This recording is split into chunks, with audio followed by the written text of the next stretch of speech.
আপনারা দেখেছেন যে মাননীয় প্রধান উপদেষ্টা লন্ডন সফরের কিছু কিছু বিষয়ে আমরা আপত্তি জানিয়ে এবং প্রশ্ন করে একটা বিবৃতি আমরা দিয়েছি।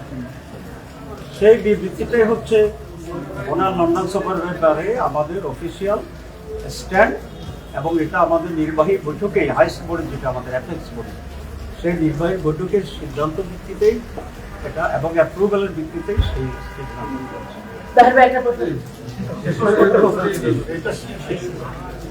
মাননীয় প্রধান উপদেষ্টা লন্ডনে গিয়েছেন অ্যাওয়ার্ড আনার জন্য, টাকা ফেরত আনার জন্য, এবং ওনার উপস্থিতিতে বাংলাদেশের অন্যতম বৃহৎ দল Bangladesh nationalist party BNP executive প্রধান বা ভারপ্রাপ্ত প্রধানের সাথে ওনার সেখানে একটা বৈঠক হয়েছে এবং এটাকে আমরা ওয়েলকাম করেছি।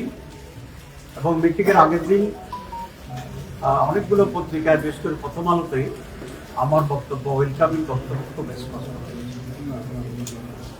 দুই, নির্বাচনের তারিখের ব্যাপারে উনি যে কথা বলেছেন, সুতরাং ডিসেম্বর হইলেও এটা আমাদের দাবির ভিতরেই।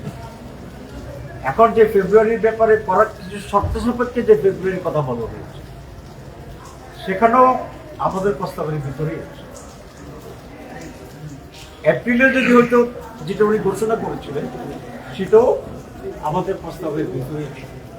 সুতরাং ডেটের ব্যাপারে বাংলাদেশ জামাত ইসলামী পূর্বাহ্নেই একটা টাইমলাইন দিয়েছে, আর আমরা বলেছিলাম আমরা একটা পার্টিকুলার ডেটে ওনাকে ডিক্টেট করতে চাই না, রিজিড থাকতে চাই না, আমরা ফ্লেক্সিবিলিটি আমরা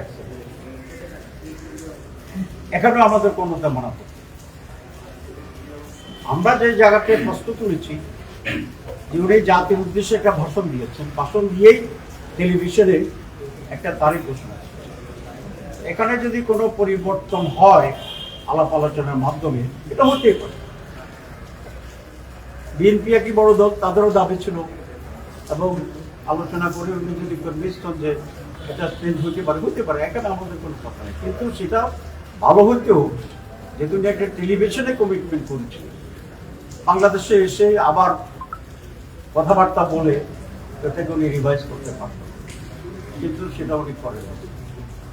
দুই, আমরা বিশ্বের সাথে দেখলাম যে উনি একটি দলের প্রতিনিধির সাথে জয়েন্ট স্টেটমেন্ট করেছেন, যৌথ বিবৃতি। এটা পৃথিবীর ইতিহাসে রিপিট আছে কিনা আগুন এক্সাম্পল আমাদের জানা নেই। বিভিন্ন দেশের সরকারের সাথে প্রধান বিরোধী দল বা পার্লামেন্টের প্রতিনিধিত্বকারী দলগুলোর সাথে বিবৃতি হয়, কারণ তখন তাদের একটা স্ট্যাটাস যে পায়।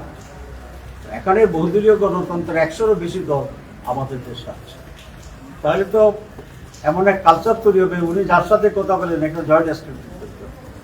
আমরা মনে করি এটা নজিরবিহীন ছিল এবং এটা প্রপার ছিল না।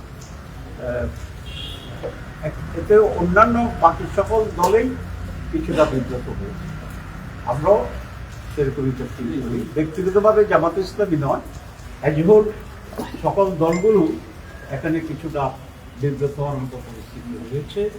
জয়েন্ট স্টেটমেন্ট এবং জয়েন্ট প্রেস মিটিং এখানে আমাদের বিএনপির ব্যাপারে আমাদের কোনো বক্তব্য নেই।